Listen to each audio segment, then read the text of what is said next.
Hello everybody, Brian here from quantlabs.net. Just wanted to show you an interesting article that really went ballistic on my Facebook, where there was a question of Microsoft considering Python as an official scripting language to Excel. Now, with that in mind, it was a request. I'll show you that in a minute, and then they started running surveys. As for me on Office and all things Microsoft, I try to avoid it.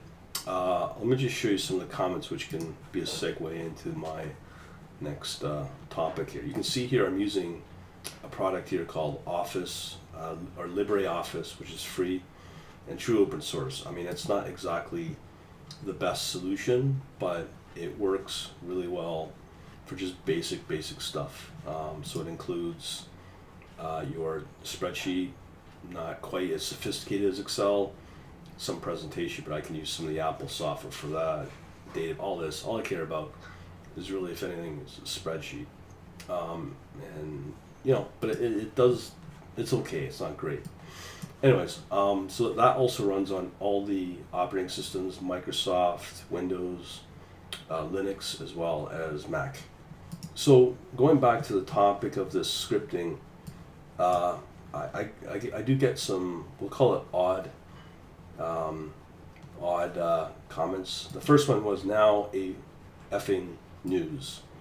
So obviously this person's angry at the world, and I don't know what he's trying to say, and just to beef up your English, it's like, now, I don't know if that is effing news, or I don't know what you're trying to say here, if it's positive or negative, but when you throw in that F in, it doesn't help out your cause.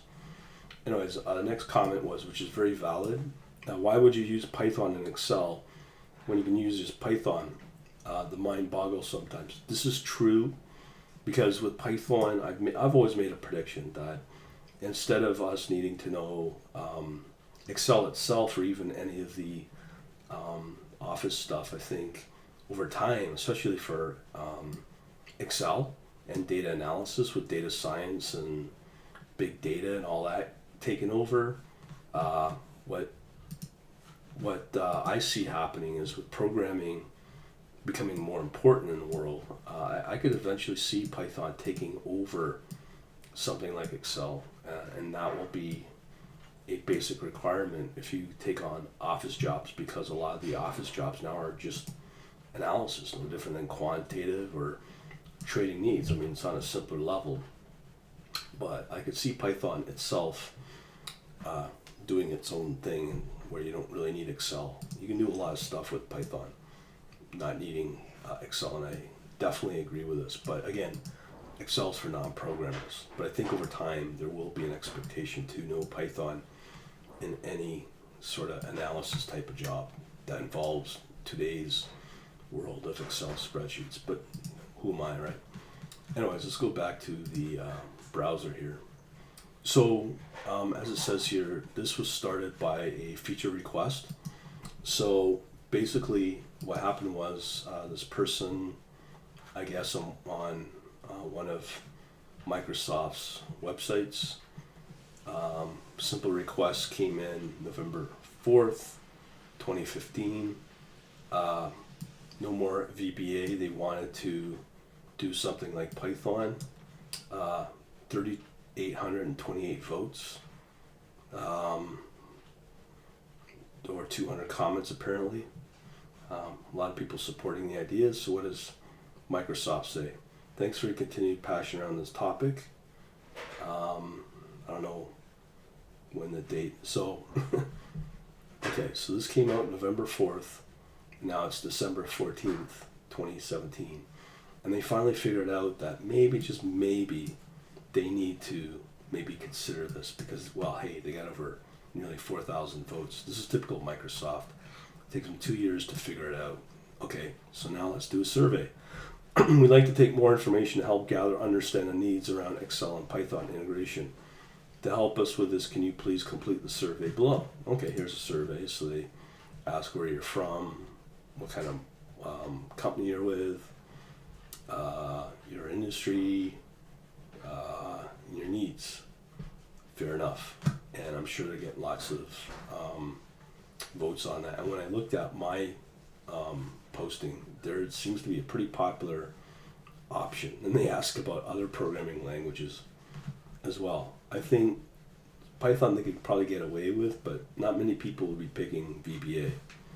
All right, so they got the survey running, and I'm sure they're probably at some point. And the other request was they call for universal implementation across all Office apps. I mean, that would be pretty killer. We know that Microsoft like to push their Visual Basic, which is pretty well dying pretty fast, and with their proprietary ways, they want to keep it that way. But let's face it, Python is taking over the world from a programming language front. But here's the other thing, is that they want the ability to integrate it with a .NET library and include it, but they already have something called IronPython. So, funny thing is, when you look at IronPython .NET, you'll see this latest version. It's 2.7. 2.77 released, a year ago? Kind of reminds me of this. Request goes in 2015. Now it's addressed 2 years later. And here we are with yet again another abandoned project courtesy of Microsoft. Well, let's take a look at a couple other ones. Oh, let's check out what Python, where is that right now? This is typical Microsoft. They're just slow to react, only if the market forces them to, in this case. So if we want to download, we now have 3.6. So this IronPython is a little behind the times, even though, yes, there is Python 2.714, but they're only up to 2.77, so they're even really far behind in the 2.7 world as well. Kind of hilarious. So let's see how Microsoft is handling the revolutionary analytics when it comes to the R world. They were trying to integrate into so there is revolutionary analytics still. It's a standalone website, so they're still pumping stuff out. So R is still going over at the Microsoft world. But the question is, they have this Microsoft R Open, Revolutionary Mapper, and some other projects. Some comments here. Analytics acquisition is the wrong way. Let's see what this says from Ford. This is going to be typical classic Microsoft debauchery. The wrong way to embrace R. Excuse me. So, yeah, Microsoft are well known for getting excited on a project and then over time abandoning it. That's why I think I avoid all things Microsoft. Don't trust them, and let alone if you wanted to work on some of their projects, it eventually gets abandoned. And when you build a whole technical stack and a platform or something around it, and then suddenly gets abandoned, you're screwed. So that's why I'm very careful on the languages I pick in technologies. But no different. I think this will be one of those things where the market is over time going to move off of Excel and start using Python open source, and only Python, not Microsoft bastardized version of whatever they want to call it for Python. But that's just my thought. Just thought I'd put that out there. Interesting concept though, but who knows? But there's still a big force to be reckoned with in the industry. Over and out.